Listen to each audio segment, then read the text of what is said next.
சொல்கிறான். அன்பர்களே, நாமும் அல்லாஹ்வை ஒவ்வொரு நாளும் நினைக்க வேண்டும். ரமதான் மட்டும் நினைக்கக்கூடியவர்கள் அல்ல, நாம் ரஹ்மானை நாள் முழுக்க நினைக்க வேண்டும். ரெண்டே விஷயத்தை தான் இன்னைக்கு சொல்ல போகிறேன். ரெண்டு செய்தி தான். காலையில் நினைக்க வேண்டிய சில வார்த்தைகள், இரவு படுக்கும் பொழுது நினைக்க வேண்டிய ஒரு வார்த்தை.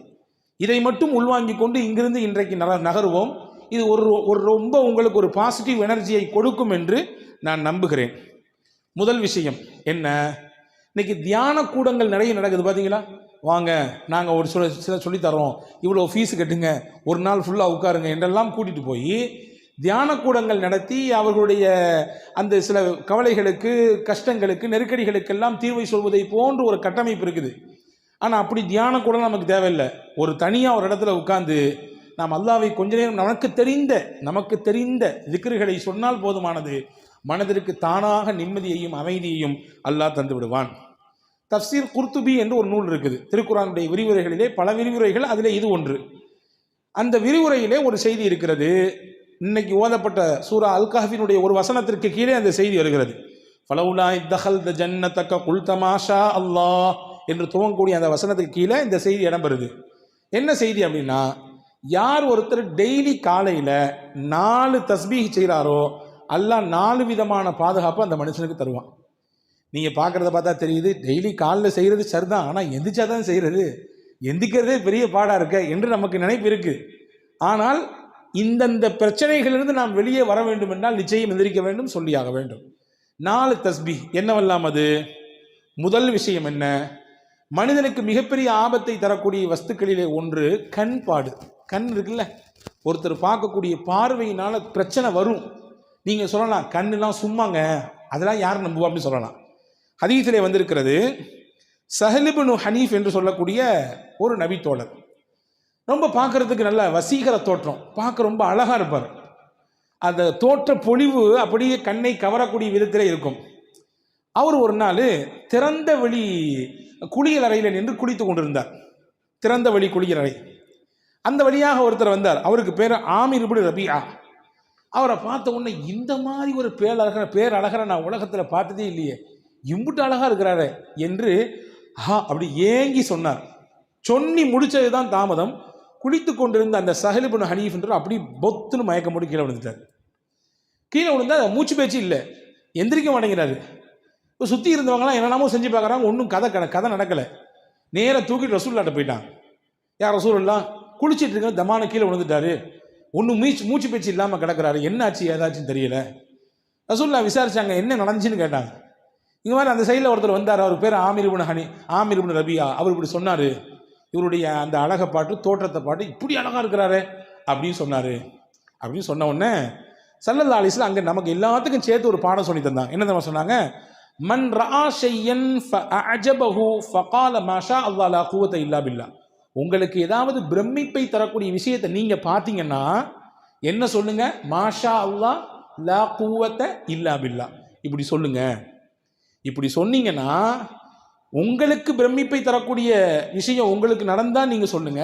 அல்லது நமக்கு தெரியும்ல, நம்மள்ட்ட இது அழகா இருக்குது, இன்னைக்கு போட்டிருக்க ட்ரெஸ் நல்லா இருக்குது, நம்ம வாங்கியிருக்கக்கூடிய கார் நல்லா இருக்குது, நம்ம வச்சிருக்கக்கூடிய பைக் நல்லா இருக்குது, நம்ம கட்டியிருக்கக்கூடிய வீடு நல்லா இருக்குது அப்படின்னு நமக்கு தெரியும். நீங்க எல்லாம் முடிச்சு இந்த விஷயத்தை செஞ்சிருங்க. மாஷா அல்லாஹ் லா குவத்த இல்லா பில்லாஹ் இப்படி சொல்லிட்டீங்கன்னா என்ன நடக்கும்? கண் பாடிலிருந்து என்ன பிரச்சனை ஏற்படுமோ அதெல்லாம் ஏற்படாது. கண்ணினால் என்ன பிரச்சனை ஏற்படுமோ அது ஏற்படாது. இதை சொல்லிவிடுங்கள் என்று பெருமானார் ஸல்லல்லாஹு அலைஹி வஸல்லம் சொல்லிட்டு அடுத்து நடந்தது தான் செய்தி. இந்த ஆமிர் இப்னு ரபியாவை பக்கத்தில் கூப்பிட்டு அவரை ஒது செய்ய சொன்னாங்க. தண்ணீரை வச்சு ஒது செய்ய சொன்னாங்க. அவருடைய முகம், கை, கால் எல்லாத்தையும் கழுகினார். ஒரு அறிவிப்பிலே வந்திருக்கு, அவருடைய உடலை முழுக்க கழுக சொன்னார்கள். கழுகி அந்த தண்ணீரை தூக்கி அந்த படுத்து கிடந்தார், மூச்சு பேச்சு இல்லாமல் அவர் மேலே அப்படி ஊற்றி விட்டாங்க. டபார்னு முடிச்சுட்டாரு. மற்ற தண்ணியெல்லாம் அடித்து பார்க்குறாங்க, முடிக்கல. இவருடைய உடம்பிலிருந்து பட்டு வந்த நீரை தூக்கி ஊட்டினார்கள். மயங்கி கிடந்த அந்த ஸஹல் இப்னு ஹனீஃப் என்ற சஹாபி எழுந்தார். பெருமானார் ஸல்லல்லாஹு அலைஹி வஸல்லம் லில் ஐனி ஹக்குன், கண்ணுக்கும் சில விஷயங்கள் இருக்கிறது, எனவே அந்த விஷயத்தில் நீங்கள் கவனமாக இருங்கள் என்று பெருமானார் ஸல்லல்லாஹு அலைஹி வஸல்லம் சொல்லி தந்தாங்க. எனவே தான் நம்முடைய முன்னோர்கள் எல்லாம் வீடுகளுக்கு முன்னால் சில வாசகங்களை பொறித்திருப்பார்கள். வஹப் பின் முனப்பஹ் என்று சொல்லக்கூடிய மிகச்சிறந்த மார்க்க அறிஞர்களில் கட்டுப்பட்ட தாபீன்களுடைய வரிசையில் வரக்கூடியவர், அவருடைய வீட்டுக்கு முன்னாடி எழுதி போட்டிருப்பாராம். என்ன இதை? மாஷா அல்லாஹ் லா குவத்த இல்லா பில்லாஹ். ஏன் எழுதி போட்டிருக்காரு? யாருடைய கண்ணும் வீட்டிலே இருக்கக்கூடிய நபர்களுக்கோ அல்லது வீட்டிலே இருக்கக்கூடிய பொருளை வந்து பார்த்ததற்கு பிறகோ ஏற்பட்டு விடக்கூடாது என்கின்ற அச்சத்திலே அப்படி எழுதி போட்டிருப்பார் என்பதாக வரலாற்று குறிப்புகள் இருக்கிறது. எனவே காலையில் எழுந்தவுடன் முதலில் நாம் மாஷா அல்லா லா குவத்த இல்லா பில்லா சொல்லிவிட வேண்டும். ஏன்னா உலகத்தில் நல்ல பார்வையோடு பார்க்குறத விட கொஞ்சம் அப்படி இப்படி பார்க்குறவங்க தான் நிறைய. இதுதான் யதார்த்தம், அதை புரிஞ்சுக்கணும். ஒரு ஊர் வழியில் ஒரு பாதையில் ஒருத்தர் நடந்து போய்கிட்டே இருந்தாராமா. போய்கிட்டே இருந்தவொடனே ஒரு குளத்து ஓரத்தில் ஒருத்தர் நீச்சல் தெரியாமல் அப்படியே அங்கிட்டு இங்கிட்டும் தத்தளிச்சுக்கிட்டு இருக்கிறாரு. இந்த நடந்து வந்தவருக்கு நீச்சல் தெரியும். டபார்னு குதிச்சாரு. குதிச்சு அந்த தத்தளித்து கொண்டிருப்போரை தூக்கி கொண்டு வெளியே கொண்டு விட்டார்.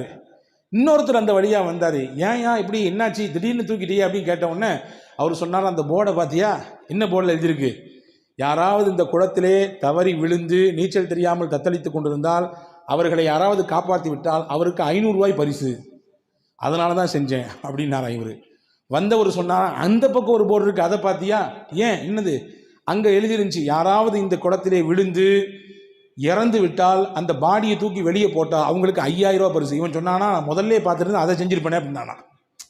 நான் முதல்ல அந்த போர்டை பார்த்துருந்து அந்த வேலையை செஞ்சுருப்பேன், இதை முதல்ல பார்த்து தொலைஞ்சிட்டேன். இதுதான் யதார்த்தம். நிறைய நபர்களுடைய நினைப்பு இப்படி தான் இருக்கிறது. எனவே நாம் கண்ணிலிருந்து பாதுகாப்பு பெறுவதற்கு முதல் விஷயமாக இதை நாம் சொல்லிக்கொள்ள வேண்டும். 1.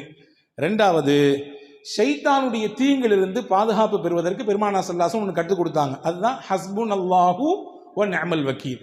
எல்லாத்துக்கும் தெரிஞ்ச ஒரு திக்ர் தான் இது, புதுசாக தான் ஒன்று நான் சொல்லி தரல. ஹஸ்புன் அல்லாஹு வ நிஅமல் வக்கீல் என்பது ஹஸரத் சையதுனா இப்ராஹிம் அலைஹிஸ்ஸலாம் சொன்ன வார்த்தை. இப்ராஹிம் அலைஹிஸ்ஸலாம் சொன்ன வார்த்தை அது. ஹஸ்பி அல்லாஹு வ நிஅமல் வக்கீல் அவங்க சொன்னாங்க. இப்போ நம்ம சொல்லும் பொழுது ஹஸ்புன் அல்லாஹு வ நிஅமல் வக்கீல் என்று சொல்வதனாலே என்ற பெரிய அர்த்த வேறுபாடு வராது. இதை சொல்ல வேண்டும். இப்படி சொன்னால் அல்லாஹ் ஷைத்தானுடைய தீங்கிலிருந்து அந்த நாள் முழுக்க அவரை பாதுகாப்பான். ஷைத்தானின் தீங்கு என்பது ரொம்ப ஆபத்தானது. ஹாரூன் ரஷீத் பாஷா இருந்தாங்க ஒருத்தவங்க, ரொம்ப முக்கியமான மன்னர்களில் ஒருவர், ஜனாதிபதி. அவர் உமையாக்களினுடைய ஆட்சியில் முக்கியமான ஒரு ஜனாதிபதி, பெரிய பெரிய பரப்பளவை ஆட்சி செய்த மன்னர் ஹாரூன் ரஷீத் பாஷா. ஒரு நாள் அவர் தூங்கிட்டு இருந்தார். காலையில் ஃபஜருடைய நேரம், அரண்மனையில் தூங்கிட்டு இருக்காரு. வெளியிலேருந்து அவர் பேரை சொல்லி யாரோ சத்தம் கொடுக்காங்க, ஹாரூன் ஹாரூன் ஹாரூன், எந்திரிங்க எந்திரிங்க, நேரம் ஆச்சு, ஃபஜர் தொழுங்கன்னு. இப்போ இந்த மன்னருக்கு ஆச்சரியம், நம்ம பேரை சொல்லி இவ்வளவு துணிச்சலாம் யாருப்பா கூப்பிட்றா அப்படின்னு சொல்லி வெளியே வந்து பார்த்தாங்க. ஒருத்தர் நின்னாரு. நீ யார், நீ இந்த நாட்டினுடைய மன்னர், நான் இவ்வளோ பெரிய பரப்பளவை ஆட்சி செய்யக்கூடியவன், என்னையை பார்த்து பேர் சொல்லி கூப்பிடுறிய, யார் நீன்னு கேட்டாங்க. அப்போ ஹாரூன் ரஷீத் பாஷா சொன்னா, நான் தான் ஷைத்தான் அப்படின்னா. அவன், நீ எழுப்பி விட மாட்டியப்பா, நீ வந்து தூங்க தானே வைப்ப, நல்லா தூங்கு, ஃபர்குது, இன்னும் நேரம் நிறைய இருக்குது, இன்னும் தூங்குன்னு சொல்கிற ஆள் தானே நீ, என்னை எழுப்பி விட்டுடி எப்படின்னு கேட்டாங்க ஹாரூன் ரஷீத் பாஷா. அவன் சொன்னானம்மா, 2 நாளைக்கு முன்னாடி ஃபஜர் தொழாமல் நீங்கள் தூங்கிட்டீங்க, எந்திரிச்சு உட்காந்து ஃபஜர் தொழுகலையேன்னு சொல்லி வருத்தப்பட்டு அழுது அன்னைக்கு ஃபுல்லாக அல்லாட்ட மன்னிப்பு கேட்டீங்க. நீங்கள் ஃபஜர் தொழுதுருந்தா கூட இப்படி பெரிய நன்மை அல்லாஹ் உங்களுக்கு தந்திருப்பான் போல தெரியல. ஆனால் ஃபஜர் தொழாமல் அம்புட்டு தூரம் அழுது கண்ணீர் விட்டு அல்லாட்ட மன்னிப்பு கேட்டீங்கல்ல, உங்களுக்கு நிறைய நன்மை அல்லாஹ் கொடுத்துட்டான் அப்படின்னு சொல்லிட்டு சைத்தான் சொன்னானா. அதனால தான் அது கிடைக்கக்கூடாது அப்படின்றதுக்காண்டி இது கிடைச்சா கூட பரவாயில்ல அப்படின்னு நினச்சி இந்த வேலையை செஞ்சேன் அப்படின்னு சொல்லி சைத்தான் சொன்னானா. இதை நீங்கள் தப்பாக புரிஞ்சுட்டு, சரி ஃபஜர் தொழாட்டியும் பரவாயில்ல போல தெரியுது, எந்திரிச்சு உட்காந்து 2 சொட்டு கண்ணீர் விட்டா போதுமானது, அஜரத்தே சொல்லிட்டாருன்னு நினச்சி நீங்கள் தப்பாக கணக்கு போடக்கூடாது. யதார்த்தத்தை சொல்கிறேன். ஷைத்தானுடைய நிலைப்பாடு எப்படி இருக்கும் என்றால், எப்படி ஒரு மனிதனை திசை திருப்பலாம், வழிகெடுக்கலாம் என்றே சிந்திப்பான். அப்போ அவனுடைய தீங்கிலிருந்து நாம் பாதுகாப்பு பெற வேண்டும் என்றால் டெய்லி காலையில் ஹஸ்புன் அல்லாஹு வ நிஅமல் வக்கீல் என்பதை ஓதிக்கொள்ள வேண்டும் என்று அறிஞர்கள் சொல்கிறார்கள். இது 2. 3வது, இது மட்டும்தான் நாம் கொஞ்சம் தெரியாத ஒன்று, திருக்குர்ஆனுடைய ஒரு வசனம், அந்த வசனத்தினுடைய ஒரு துண்டு. இதை டெய்லி ஒரு தடவை, ஒரே ஒரு டைம் ஓதினா போதும். என்னது அது? வ உஃபவ்விது அம்ரி இலல்லாஹ், அவ்வளோதான். வ உஃபவ்விது அம்ரி இலல்லாஹ், 4 வார்த்தைகள் தான். என்னுடைய மொத்த பொறுப்பையும் அல்லாஹ்விடத்திலே ஒப்படைத்து விடுகிறேன். இதுதான் இதனுடைய பொருள். இதை ஓதுனா என்ன கிடைக்கும்? மனிதர்கள் என்ன மாதிரியான தீங்கெல்லாம் செய்வார்களோ அந்த தீங்கின் மொத்தத்திலிருந்தும் அல்லாஹ் நம்மை பாதுகாப்பான். இதனுடைய இன்னொரு ரகசியத்தை சொல்கிறேன் கேட்டுங்க. நம்முடைய பிள்ளைகளை நாம் வெளியே அனுப்புகிறோம், காலேஜுக்கு அனுப்புகிறோம், பள்ளிக்கூடங்களுக்கு அனுப்புகிறோம். நம்ம வீட்டினுடைய பெண்கள் வெளியே போகிறார்கள், வேலைகளுக்கு போகிறோம். நம்முடைய பிள்ளைகள் வேலைக்கு போகிறார்கள், வெளிநாடுகளுக்கு போகிறார்கள். போகும் பொழுது யார் இந்த ஆயத்தை ஓதி அவர்களுக்கு பாதுகாப்பாக அல்லாஹ் இருப்பான் என்று சொல்லி அனுப்புகிறார்களோ அல்லாஹ்வுடைய ஈமானையும் பாதுகாப்பான், அவருடைய ஒழுக்கத்தையும் அல்லாஹ் பாதுகாப்பான். இன்னைக்கு காலகட்டத்தில் 2மே மிகப்பெரிய சவாலான விஷயம். ஈமானை பாதுகாக்கிறதும் பெரிய சவால், ஒழுக்கத்தை பாதுகாப்பது மிகப்பெரிய சவாலாக இருக்கிறது இல்லையா? ஒழுங்கீனமான காட்சிகள் எத்தனை எத்தனை நடக்குது பார்க்குறோமா இல்லையா? எக்கச்சக்கமான காரியங்களிலே இன்றைக்கு இலசுகள் சிக்கி தங்களுடைய எதிர்காலத்தை சின்னாபின்னப்படுத்திக் கொள்கிறார்களே, பார்க்கிறோமா இல்லையா? எனவே இதை ஓதி விட வேண்டும். ஓதினால் அல்லாஹ் மனிதர்களிடத்திலிருந்து கூடாத நட்பு கேடாய் முடியும் சொல்லுவாங்களே, அந்த மாதிரியான கூடாத நட்புகளிலிருந்து, கூடாத சகவாசத்திலிருந்து என்னென்ன தீங்குகள் வருமோ அந்த தீங்கை எல்லாம் அல்லாஹ் பாதுகாப்பான். காரணம், இந்த வசனத்தினுடைய அடுத்த பகுதி சொல்கிறது, இன்னல்லாஹ பசீரும் பில் இபாத். அல்லாஹ் தன் அடியார்களை உற்று நோக்கக்கூடியவனாக இருக்கிறான், கண்காணிச்சுட்டே இருக்கான். இப்போ இதை நீங்கள் ஓதுனீங்கன்னா நிச்சயமாக அல்லாஹ்வின் வளையத்திற்குள்ளே நாம் இருப்போம். நாம் யாரை வெளியே அனுப்புகிறோமோ அவர்கள் இருப்பார்கள். இது மூணாவது. நாலாவது விஷயம் என்ன? காலைல எந்திரிச்சவன சொல்ல வேண்டியது, ஹதரத் சையதுனா யூனுஸ் அலைஹிஸ்ஸலாம் சொன்ன ஒரு கலிமா. என்ன கலிமா அது? சொல்ல தானே நீங்கள் இருக்கிறீங்க, நீங்கள் சொல்லிதாங்க என்று நீங்கள் கேட்கறது புரியுது. லா இலாஹ இல்லா அன்த சுபஹானக இன்னி குன்து மினல் ஸாலிமீன். இது ஒரே ஒரு தடவை காலை ஓதினால் என்ன கிடைக்கும்? இன்னைக்கு உச்சகட்டமான நோயாக இருக்கக்கூடிய எல்லாத்துக்கும் இருக்கு, சின்ன பிள்ளையிலிருந்து வயசான பெரியவங்களே இருக்குது. என்ன? கவலை கவலை கவலை, எதையாவது நினைச்சு கவலை, எதையாவது நினைச்சு புலம்பல் இல்லையா? அந்த கவலைகளிலிருந்தெல்லாம் அல்லாஹு தஆலா வெளியே கொண்டு வருவான் மனிதனை. ஹஜ்ரத் யூனுஸ் அலைஹிஸ்ஸலாமுக்கும் கவலை இருந்தது. அல்லாஹ் குர்ஆனிலே சொல்கிறான், وَكَذَلِكَ نُنْجِي الْمُؤْمِنِينَ. ஹஜ்ரத் யூனுஸ் அலைஹிஸ்ஸலாம் மீன் வயிற்றுக்குள்ளே இருந்தார்கள், ஒரு விஷயம் செய்யக்கூடாது, அதை செய்தார்கள். அல்லாஹ் ஒரு சின்ன மாற்றத்தை கொடுக்க நினைத்தான், மீன் வயிற்றுக்குள்ளே வைத்தான். 40 நாட்கள் இருந்தார்கள். அவர்கள் 3 இருளிலே சிக்கி இருந்தார்கள். கடலின் ஆழம், கடல், இன்னொன்று மீன் வயிறு. அங்கே இருந்து கொண்டுதான் இந்த கலிமாவை ஓதினார்கள். அல்லாஹ் சொல்லுகிறான், இந்த கலிமாவை மட்டும் யூனுஸ் ஓதாமல் இருந்திருந்தால் அவர் அதே மீன் வயிற்றுக்குள்ளே கியாமத் வரை இருந்து போயிருப்பார், மறுமை வரை அந்த மீனுக்குள்ளேயே இருந்து போயிருப்பார் என்று அல் குர்ஆனிலே சூரா சாஃபாத்திலே அல்லாஹ் சொல்லுகிறான். இப்போ என்ன சொல்ல வரேன்னா, அல்லாஹ் சொல்றான், ஃபனஜ்ஜைனாஹு மினல் கம். அந்த யூனுஸை இந்த கலிமாவின் மூலமாக அவருடைய கவலையிலிருந்து நாம் வெளியே கொண்டு வந்தோம், அவருடைய ஸ்ட்ரெஸ்லேருந்து நம்ம வெளியே அவரை தூக்கிட்டு வந்தோம் நல்லா சொல்கிறான். ஹஜ்ரத் ரசூல் ஸல்லல்லாஹு அலைஹி வஸல்லம் சஹாபாக்களுக்கு சொல்லி கொடுத்தாங்க, இதை நீங்களும் ஓதுங்கன்னு சொன்னாங்க. இப்போ சஹாபாக்கள் கேட்டாங்க, யார் ரசூலுல்லாஹ் இதை ஓதுனா என்ன கிடைக்கும்? அல்லாஹ் சொல்றது உங்களுக்கு தெரியலையா? கதாலிக நுஞ்சில் மூமினீன், அவ்வாறே மூமின்களையும் நாம் பாதுகாப்போம், மூமின்களுக்கும் கவலையிலிருந்து வெளியே கொண்டு வருவோம் என்று அல்லாஹ் சொல்றானே, அது உங்களுக்கு புரியலையான்னு கேட்டாங்க ஸல்லல்லாஹு அலைஹி வஸல்லம். எனவே கவலையிலிருந்து வெளியே வருவதற்கான மிகச்சிறந்த மருந்தாக கலிமே யூனுஸ் அலைஹிஸ்ஸலாம் ஓதி இந்த கலிமா இருக்கிறது. ஆக இந்த 4 விஷயத்தையும் டெய்லி காலையில் செய்துவிட்டால் அல்லாஹ்வின் அருளால் 4 விதமான பாதுகாப்பை நம்மால் பெற்றுக்கொள்ள முடியும். முதல்ல சொல்லிட்டா ரீவைண்டிங் பண்ணட்டுமா?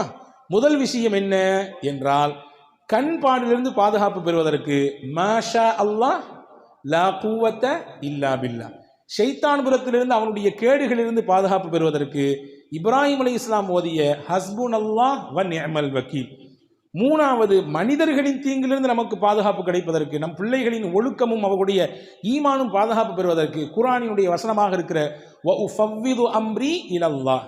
நாலாவது, கவலை, நெருக்கடி, கஷ்டம் இதுவெல்லாம் நீங்குவதற்கு ஹஜ்ரத் யூனுஸ் அலைஹிஸ்ஸலாம் ஓதின லா இலாஹ இல்லா அன்த சுப்ஹானக இன்னி குன்து மினல் ஸாலிமீன். இது காலையில் செய்ய வேண்டிய 4 விஷயம். நைட்டு செய்ய வேண்டிய 4 விஷயம் ரொம்ப சிம்பிள். ஹஜ்ரத் ஃபாத்திமா அலைஹிஸ்ஸலாமுக்கு ரொம்ப உடம்பு வலி, வீட்டில் வேலை செஞ்சு செஞ்சு செஞ்சு கையெல்லாம் அப்படி காய்ச்சி போச்சு. ஹஜ்ரத் ஃபாத்திமா ரலியல்லாஹுடைய கணவனார் ஹஜ்ரத் அலி ரலியல்லாஹு சொன்னாங்க, உங்கள் அத்தாவை போய் பாருங்களேன், யாராவது ஹாதிமீன்கள் ஊழியர்கள் உங்களுக்கு பணியாளர்கள் இருந்தால் உங்களுக்கு ஹெல்ப் பண்ணுறதுக்கு தருவாங்கல்ல அப்படின்னு சொன்ன உடனே ஃபாத்திமா அம்மா நேராக வீட்டுக்கு போனாங்க, ரசூல்லா வீட்டுக்கு. தான் வாப்பாட்ட பேசலான்னு போனாங்க, அத்தா அங்கே இல்லை, அம்மா தான் இருந்தாங்க, ஆயிஷா அம்மா இருந்தாங்க. என்னம்மா பிள்ளை வந்திருக்கேன்னு கேட்டாங்க ஆயிஷா அம்மா. ஹஜ்ரத் ஃபாத்திமா அம்மா சொன்னாங்க, இதுதான் கதை, கையெல்லாம் காய்ச்சி போச்சு, வீட்டில் ஆள் இல்லை ஹெல்ப்புக்கு, ரொம்ப கஷ்டமாக இருக்குன்னு சொன்ன உடனே ரசூலுல்லாஹ்ட்ட சொல்லி ஏதாவது பணியாளர் கிடைத்தால் நன்றாக இருக்குமே என்று கேட்டுவிட்டு போக வந்தேன். வாப்பா இல்லைம்மா, வந்த உடனே நான் கதையை சொல்கிறேன். ஹஜ்ரத் ஃபாத்திமா போன பின்னாடி ரசூலுல்லாஹ் கொஞ்ச நேரம் பின்னாடி வந்தாங்க. ஹஜ்ரத் ஆயிஷா அம்மா கதையை சொன்னாங்க. ரசூலுல்லாஹ் வீட்டில் கூட உட்காரல, மகளாச்சே, ரொம்ப பிரியமான பிள்ளையாச்சே, கிளம்பி நேராக போயிட்டாங்க. ஹஜ்ரத் ஃபாத்திமா அம்மா வீட்டுக்கு போயிட்டாங்க. ஃபாத்திமா ரலியல்லாஹு தஆலா அன்ஹா அவர்களும் அலி ரலியல்லாஹும் கட்டில் இருக்கிறார்கள். ரசூலுல்லாஹ் 2 பேத்துக்கு நடுசுல போய் உட்காந்துட்டாங்க. உட்காந்துட்டு சொன்னாங்க, உங்களுக்கு பணியாளர் கேட்பதாக நீங்கள் கேட்டதாக வந்த செய்தி எனக்கு வந்துச்சு, நான் அதை விட சிறப்பான ஒன்றை உங்களுக்கு சொல்லித்தரேன். டெய்லி நீங்கள் இதை ஃபாலோ பண்ணீங்கன்னா உங்கள் உடலில் எவ்வளவு பெரிய களைப்பு இருந்தாலும், எவ்வளவு பெரிய சோர்வு இருந்தாலும், மனசில் எவ்வளவு பெரிய பாரம் இருந்தாலும், உடலுக்கும் மனதிற்கும் சேர்த்து ரசூலுல்லாஹ் சொன்னாங்க, வேலை செஞ்சு செஞ்சு உடல்லாம் டயர்டாக இருக்குது, அல்லது நீங்கள் ஏதோ ஒரு மன உளைச்சலில் போய் சுற்றிக்கிட்டே இருக்கிறீங்க, நைட்டு தூங்க வர்றீங்க, ஹஜ்ரத் ரசூல் சொன்னாங்க, இதை செஞ்சீங்கன்னா 2 விதமான கவலையும் 2 விதமான பாரத்தையும் அல்லாஹ் போக்குவான். என்னெல்லாம் செய்யணும்? சுபஹானல்லாஹ் 33 தடவை சொல்லுங்க, அல்ஹம்துலில்லாஹ் 33 தடவை சொல்லுங்க, அல்லாஹு அக்பர் 34 தடவை சொல்லுங்க. இதுதான் உங்களுக்கு பெஸ்ட்டு. எதை விட நீங்கள் கேட்டு வந்தீங்கல்ல, பணியாளர் இருந்து உங்களுக்கு ஹெல்ப் பண்ணால் கொஞ்சம் வேலை பளு குறையும் நினைக்கிறீங்க, அப்படி தானே? வேலையில் கொஞ்சம் பளு குறையும், கொஞ்சம் ரிலாக்ஸாக இருக்கலான்னு. இல்லை, உங்கள் வேலையை நீங்களே செய்யுங்க, உங்களுக்கு ஹெல்ப்பர்லாம் தேவையில்லை. எவ்வளவு பெரிய வேலை செஞ்சு நீங்கள் தயாரானாலும் வந்து நைட்டு படுக்கும்போது இதை ஓதிட்டு படுங்க. அல்லாஹ் பணியாளரை விட சிறந்த ஒரு மருந்தை இதன் மூலமாக உங்களுக்கு தருவான், மனதிற்கும் தருவான், உடலுக்கும் தருவான் என்றார்கள் அருமை நாயகம் ஸல்லல்லாஹு அலைஹி வஸல்லம். எனவே காலையில் 4 வார்த்தை, இரவு தூங்கும் பொழுது 3 வார்த்தை, மொத்தம் ஒரு நாளைக்கு 7 தஸ்பீஹ் தான். ஓதி பழகி பாருங்கள், நிச்சயமாக உங்களுக்கும் சேர்த்து என்னோடு சேர்த்து எனக்கும் நான் சொல்லிக் கொடுக்கிறேன், பெரும் மாற்றத்தை நம் வாழ்க்கையில் பார்க்க முடியும். வல்ல அல்லாஹ் அப்படிப்பட்ட சிறந்த சிந்தனையோடு வாழக்கூடிய தௌஃபீக்கை உங்களுக்கும் எனக்கும் எல்லா மக்களுக்கும் வழங்குவானாக. ஆமீன். பிஹக்கி செய்தனா